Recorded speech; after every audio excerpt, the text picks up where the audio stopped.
Hello बच्चों, हमारी class में आपका स्वागत है। आज हम डिस्कस करेंगे NCERT Rajasthan board class 10th mathematics chapter 10 उसकी 10.2 परिमेय।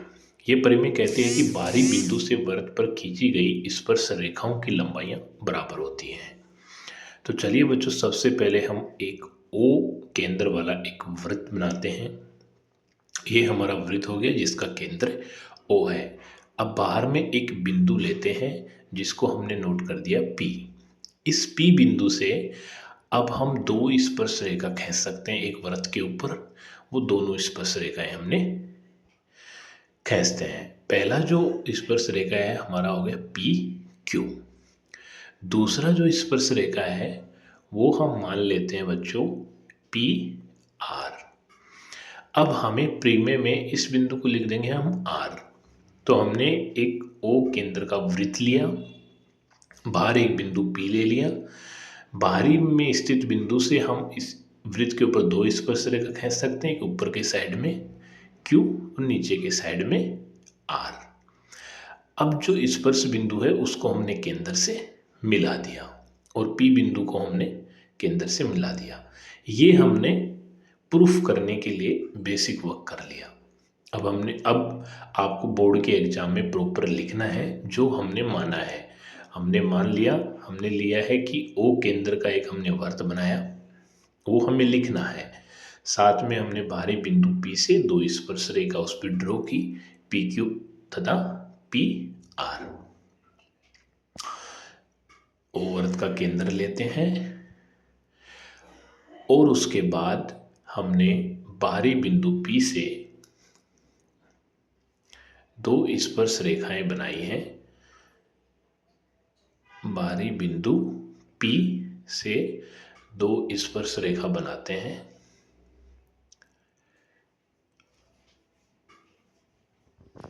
जिसका नाम है, एक का PQ है और दूसरी जो स्पर्श रेखा है उसका नाम है PR।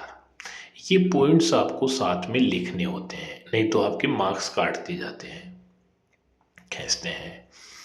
ठीक है। अब हमें बच्चों प्रूफ करना क्या है? प्रूफ हमें करना है कि जो बाहरी बिंदु से हमने जो दो स्पर्श रेखा खींची हैं उनकी लंबाई आपस में बराबर है। यानी हमको पी क्यू किसके बराबर सिद्ध करना है? पी आर के बराबर सिद्ध करना है। तो हम लेते हैं सबसे पहले त्रिभुज, ऊपर जो लिखा है पी क्यू ओ, और त्रिभुज लेते हैं पी ओ आर। अब बच्चों इन दोनों त्रिभुज में ध्यान से देखोगे तो ओ क्यू भुजा जो है वो ओ आर के बराबर है, क्योंकि ये वृत्त की दोनों ही क्या है, त्रिज्याएं, और वृत्त की त्रिज्याएं जो होती हैं वो आपस में बराबर होती हैं। तो ओ क्यू को मैंने लिख दिया है ओ आर के बराबर। और ब्रैकेट में आपको स्पष्टीकरण लिखना है बोर्ड के एग्जाम में कि ये वृत्त की त्रिज्या है। पॉइंट नंबर बी, ओपी जो भुजा है वो दोनों त्रिभुजों में उभयनिष्ठ है। ओपी बराबर ओपी, और ब्रैकेट में इसका स्पष्टीकरण क्या लिख देंगे हम कि ये एक उभयनिष्ठ भुजा है। ठीक है, ओपी बराबर ओपी, ये हो गई उभयनिष्ठ भुजा है, दोनों त्रिभुजों में कॉमन है, तो दोनों त्रिभुजों के लिए आपस में बराबर है। तो यहाँ से हमें पता चला कि दोनों त्रिभुजों में दो भुजाएं आपस में क्या हैं, बराबर हैं। नेक्स्ट देखते हैं कि दोनों त्रिभुजों में जो क्यू और आर कोण है वो 90 डिग्री का कोण है, क्योंकि ये लास्ट क्लास में हमने परिमेय में सिद्ध किया था कि किसी भी वृत्त के अंदर स्पर्श बिंदु पर उसके केंद्र से मिलाने वाली रेखा उस पर लंबवत होती है, क्योंकि वो सबसे निकटतम दूरी होती है उस बिंदु की। अब त्रिभुज की सर्वांगसकता के नियम के आधार पे, भुजा कोण भुजा के नियम के आधार पे दोनों त्रिभुज आपस में क्या हो गए, सर्वांगसम हो गए। और बच्चों आप जानते हैं सर्वांगसम त्रिभुज जो होते हैं उनकी आपस में भुजाएं क्या होती हैं, बराबर होती हैं। अतः हम लिख सकते हैं कि त्रिभुज की सर्वांगसकता के नियम के आधार पे त्रिभुज पी क्यू ओ, ये किसके साथ सर्वांग सम है? POR के साथ सर्वांग सम है। ये सर्वांग सम है OPQ के साथ। अब दोनों त्रिभुज सर्वांग सम हो गए, इसलिए हम क्या लिख सकते हैं? PQ जो भुजा है वो किसके बराबर होगी? PR के। यही हमें सिद्ध करना था कि किसी भी वृत्त के अंदर बाहर के बिंदु से अगर कोई दो स्पर्श रेखाएं खींचेंगे तो वो स्पर्श रेखाओं की जो लंबाई होती है वो आपस में बराबर होती है। ये था पहला नियम। दूसरा ये है कि दोनों त्रिभुजों में 90 डिग्री का कोण बन रहा है, तो हम इसको दूसरे मेथड से भी प्रूफ कर सकते हैं बच्चों। दूसरा मेथड है हमारा पाइथागोरस प्रमेय। पाइथागोरस प्रमेय से भी हम इस थ्योरम को, प्रमेय को सिद्ध कर सकते हैं, वो भी मैं आपको बता देता हूँ। ये हमारा हो गया मेथड 1, जिसमें अपने ओ केंद्र का वृत्त लिया, बाहर के बिंदु P से दो स्पर्श रेखा PQ और PR बनाई, उनको केंद्र से मिलाया, उसके बाद दोनों त्रिभुजों को सर्वांग सम घोषित किया। उसके आधार पे हमने प्रूफ किया कि दोनों जो प्रमेय हैं, दोनों जो बाहर की हैं, वो रेखाएं आपस में बराबर हैं।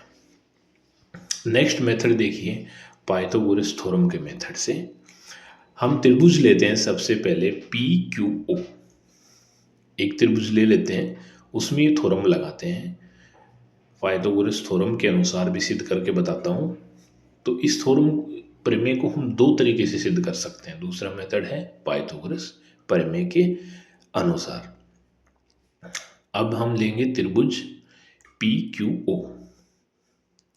अब इसके अंदर पाइथागोरस थ्योरम लिखिए। तो पाइथागोरस थ्योरम के अनुसार क्या हो जाएगा? PQ का स्क्वायर, ये हो गया कर्ण, प्लस OP का स्क्वायर प्लस OQ का स्क्वायर। ठीक है बच्चों। अब हम जानते हैं कि OP किसके बराबर है? OP के बराबर है। OQ को मैं OR लिख सकता हूँ, क्योंकि ये भी वृत्त की त्रिज्या है। OQ बराबर है OR के, तो इसको हम रख देंगे। ये वृत्त की त्रिज्याएं आपस में बराबर होती हैं, इसलिए मैंने इसको OR का स्क्वायर लिख दिया। अब त्रिभुज दूसरे वाला ले लीजिए, ये इक्वेशन 1, इसको समीकरण 1 मान लेते हैं। त्रिभुज लेते हैं POR, इसमें पाइथागोरस प्रमेय लिखिए।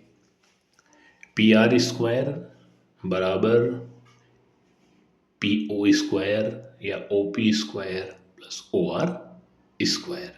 अब समीकरण 1 से देखिए, OP square plus OR square को क्या लिख सकते हैं? PQ स्क्वायर लिख सकते हैं। तो ये आपस में दोनों क्या हो गए? PR स्क्वायर बराबर, इसको लिख सकते हैं PQ स्क्वायर, समीकरण 1 से। अब इनका अंडर रूट ले लेंगे तो दोनों भुजाएं आपस में क्या आ गई? बराबर आ गई बच्चों। तो इस प्रकार से हम इस थ्योरम को, इस प्रमेय को दो तरीके से सिद्ध कर सकते हैं। अगर इसके बाद किसी को भी डाउट हो तो आप कमेंट बॉक्स में बताइए। कोई भी डाउट हो, किसी भी प्रकार का कोई भी प्रॉब्लम हो, आप कमेंट करके बताइए। अगले वीडियो में उसका सॉल्यूशन प्रोवाइड करेंगे। वीडियो कैसा लगा कमेंट कीजिए, लाइक कीजिए, शेयर कीजिए बच्चों। Thank you.